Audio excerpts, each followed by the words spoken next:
Hello friends, today we will discuss about how to use case structure in LabVIEW. Okay, so this is the front panel and this is the block diagram. So after right click in the block diagram, you can see structure. Then here you can see case structure. Okay, so if you drag it like this way, you can see this this is a box, and in the box you can see true and false. So that means there are two cases. Okay, so let's choose one numeric and then go to the square. Okay, so this is the square, and for the true I am putting here numeric. This is the square root. Okay, so now I have to create one numeric control so that I can give some input. Okay, control.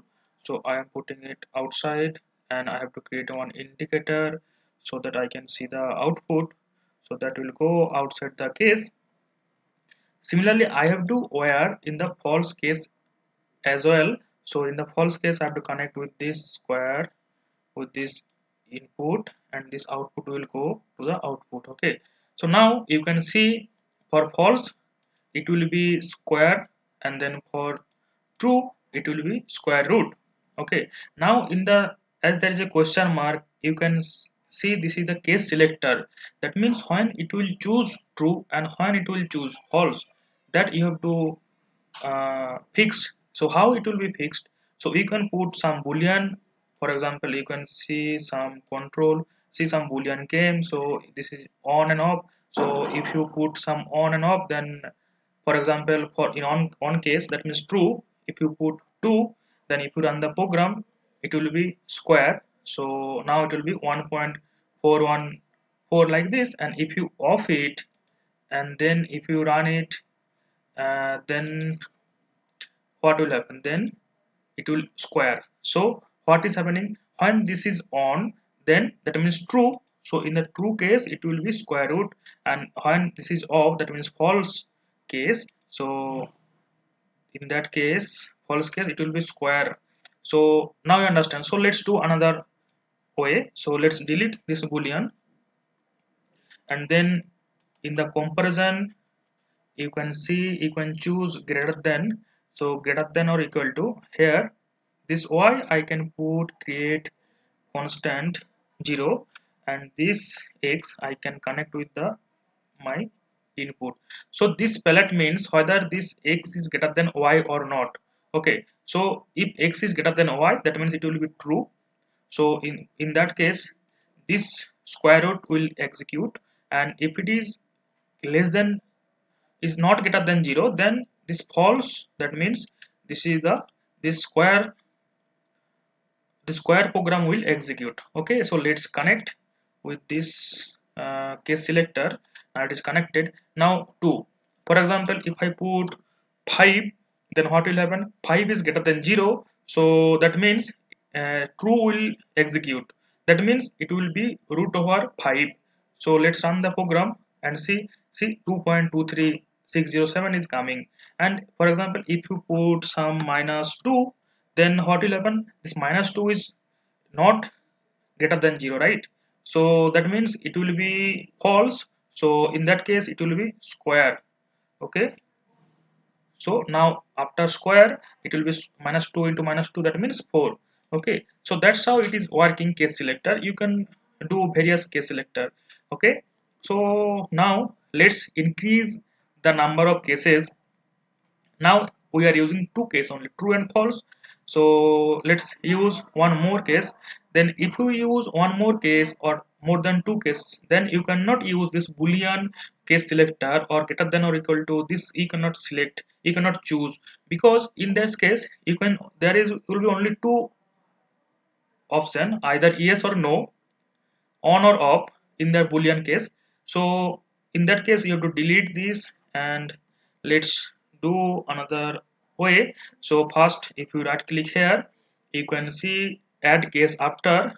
So then what will happen? There are for true, then false. Let's mark it, this is 1, and this is the 2, and in the false you can do 3. Okay, so as you can see, these all are looking red color, that means there is something wrong. So how it will be, it can be rectified? So you have to make one default case, either 1, 2 or 3. So otherwise some error will show. So let's do some case selector. That means how you will do case selector. So here, as there are more than two cases, so you have to do some numeric control, or let's do some numeric control in the numeric. So you can see numeric control, and you can do like this, and you have to do it outside the loop, out of the case, and you have to just connect with this numeric. So now see, the all are okay, and this, there is no red mark as well, because this is chosen automatically as default case, and now everything is okay. So for example, if you do 1, so there is one more error. Let's see what is the error. Tunnel missing assignment. Okay, let's see what is the error. Oh, we add one more case, that means case 2. In that case we did not connect, that's why it is showing some there is list of errors. So let's do for case 2. We have to go the numeric, and you can choose any function. Let's choose reciprocal.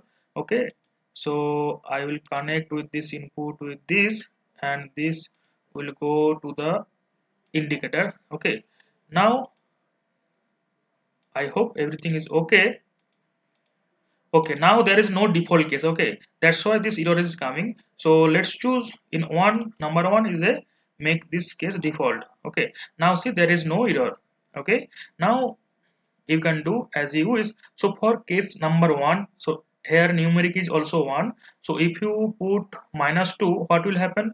So it will be, okay, let's do make it 4, so that it will be good to understand. So for input x equal to 4, and here numeric is 1, that means case number 1 will select. So for that case, the output should come 2.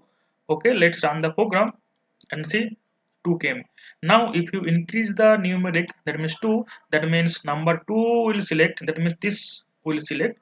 So let's run the program. See, this is 1 by x, that means 0.25. 1 by 4 means 0.25. This is coming as output.